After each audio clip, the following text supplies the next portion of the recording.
story dives. Once upon a time, in the farming town of San Miguel, Nueva Ecija, life for the small rice farmers was tough. Each farmer planted and harvested diligently, but when the harvest season came, traders dictated the prices. One day, the farmers gathered under a mango tree to discuss their problem. 3 buwan akong nagbababad sa bukid. Pero kapag binenta ko sa trader, halos wala nang natira sa kita ko. Paano ng pamilya ko? Ganyan din ang problema ko, Mang Jacob. Ang presyo ng abono at minhi ay pataas ng pataas. Pero ang bigas na binibenta natin, baba ng baba. Frustrated and helpless, the farmers decided to meet at the barangay hall. They wanted a solution that would end their dependence on traders. Mga mahal kong kabarangay, narinig ko na gusto ninyong magtayo ng isang samahan. Alam niyo ba na may batas na pwedeng tumulong sa inyo? Talaga po, Kap? Anong batas iyon? Article 94 of the Cooperative Code of 2008. It allows farmers like you to organize an agrarian reform cooperative. Pero may proseso ito. Kinakailangan naman nating ipaalam at i-verify na Department of Agrarian Reform o DAR ang samahang gusto niyang buuin. Huwag din magalala. Bukas na bukas din sa samahan at pupuntahan natin ang DAR office sa lungsod. Curious and hopeful, the farmers sought guidance from the DAR or Department of Agrarian Reform. One day morning, the farmers of San Miguel, led by their barangay captain, decided to visit the Department of Agrarian Reform office. They wanted to ask how they could organize their own agrarian reform cooperative. Magandang araw po. Nais na sana naming malaman kung paano makakapagpatayo ng cooperative para sa aming mga magsasaka. Magandang araw din po, mabuti at pumunta kayo. Pero bago kayo makapagpatayo, may ilang requirements tayong dapat sundin ayon sa Article 94 ng Cooperative Code of 2008. Ano po bang mga requirements, ma'am? Kasi hirap na po kami sa mga trader na tumatawag ng sobra sa ani namin. Unang-una, kinakailangan po ng written verification mula sa DAR. Titignan muna namin kung ang inyong cooperative ay talagang kailangan at gusto ng mga miyembro. Ibig sabihin po, hindi sapat na gusto lang namin. Dapat siguradong lahat ay susuporta? Tama po. Ikalawa, dapat may feasibility study. Susuriin namin kung kaya ba maging economically viable ang cooperative ninyo. Ibig sabihin, kung kikita o tatagal ba ito sa operasyon. Paano kung malis lang ang puhunan namin? Huwag kayong mag-alala. Ang mahalaga ay may plano kayo kung paano nyo ibebenta ang inyong produkto, paano hawakan ang pondo at paano hatiin ang kita. Tutulong ang DAR at ibang ahensya para magabayan kayo. Kung sakali pong hindi pumasa, Hindi ibig sabihin na wala kayong pag-asa. Ang goal ng batas ay siguraduhin na kapag nag-organize kayo ng isang agrarian reform cooperative, tatagal at magiging kapaki-pakinabang ito. Ayaw naming masayang lang ang pagod at pera ninyo. Maraming salamat po sa malinaw na paliwanag. Ang gusto lang namin ay maawala sa pagiging sunod-sunuran sa mga traders. At ayun mismo ang layunin ng batas. Hindi para pahirapan kayo, kundi para siguraduhin na kapag naitatag ang cooperative ninyo, ito ay magiging matatag at makakatulong sa inyong lahat. The farmers left the DAR office with a hope and determination. They realized that the process might be long, but with unity and guidance, their dream of forming a cooperative could become a reality. The farmers cooperated. They attended trainings, learned basic bookkeeping, and studied how cooperatives work.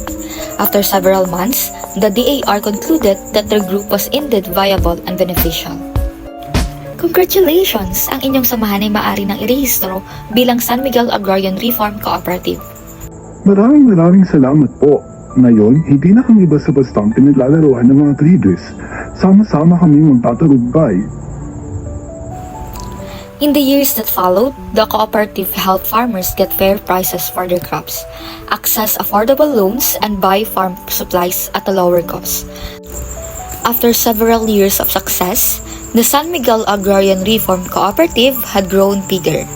The farmers were earning better, but they still had one common problem, which is the access to credit. Most of them relied on loan sharks who charge unfairly high interest rates. Many farmers ended up losing a large part of their income just to pay their debts. Ang laki ng ani ko ngayong taon, pero halos sa lahat ng kita ko napunta sa pagbabayad ng utang. Ang taas kasi ng interes. Tama ka dyan, Mang Jacob. Kung wala tayong malalapitan na maayos na bangko, palagi tayong magiging alitin ng mga pautang na yan. Hearing their concerns, the cooperative leaders decided to consult their barangay captain once again. Mga kasama, may paraan para dito. Ang inyong cooperative ay pwedeng matayo ng sariling cooperative bank. Pero, hindi ito basta-basta. May batas tayong sinusunod. Ito ay ang Article 95 of the Cooperative Code of 2008. Article 95? Ano po ba ang sinasabi o nakasaad doon? Sinasabi doon na ang cooperative banks ay pinamamahalaan ng cooperative mismo at ang mga iba pang batas kung hindi ito taliwas. Ibig sabihin may malinaw na rules para masiguro na ang bangko ay para talaga sa mga miyembro, hindi para sa ilang tao lang. The Cooperative Code then went to the Cooperative Development Authority to learn more. Kung gusto niyo pong magtayo ng cooperative bank, kailangang malinaw ang inyong layunin. Hindi ito tulad ng ordinaryong bangko. Ang cooperative bank ay para tulungan ang mga miyembro, magbigay ng mga pautang na makatarungan, at tumanggap ng savings at magpatakbo ng financial services nang hindi mapagsamantala.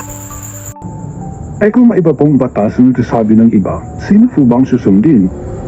Iyan ang kagandahan ng Article 95. Dito, malinaw na ang Cooperative Code ang primary law. Ibig sabihin, kung may conflict, masusunod ang Cooperative Code dahil ito ang special na batas para sa inyo. After months of preparation and training, the San Miguel Cooperative financially established their own cooperative bank. For the first time, farmers could deposit their savings securely and borrow money at fair interest rates. They no longer feared the loan sharks and their income began to improve. Ngayon, hindi na ako natatakot mangutang. Alam kong matarungan ang patakaran dito dahil para talaga sa amin ito. Tama ka dyan, Aling Rosie. Dati lugi tayo, pero ngayon may bangko na tayong sariling atin. Now, after we've heard the story of the farmers of San Miguel, let me share the insight behind it. For Article 94, the story of San Miguel farmers shows how unity and proper process can change lives. So, at first, the farmers of San Miguel were suffering because the traders controlled the price of their harvest. But through Article 94, they learned that they could form a own cooperative or own agrarian reform cooperative. So basically, if you want to form an agrarian reform cooperative or ang mga magsasaka is gustong mag-form or mag-own ng isang agrarian reform cooperative, they may require a verification from the AR or Department of Agrarian Reform and also a feasibility study before registrations with the help of the AR. And at first, this may look like a long process, but in truth, it protects the farmers from failure. And by making sure this cooperative is needed and sustainable, Article 94 ensures that the group will truly benefit its members and it may help the community. For our Article 95 story, even after forming a cooperative, the farmers of San Miguel still had the problem, which is yung access to fair credit. Many of them were victims of loan sharks. Through Article 95, they discover they could create their own cooperative bank. So ang nakasaad sa Article 95, Article 95 ensures that the cooperative bank are mainly governed by the Cooperative Code of 2008, which means the rules are governed or designed to serve the members fairly. With their own cooperative bank, the farmers were able to borrow at fair interest rates, save money securely, and improve their livelihood.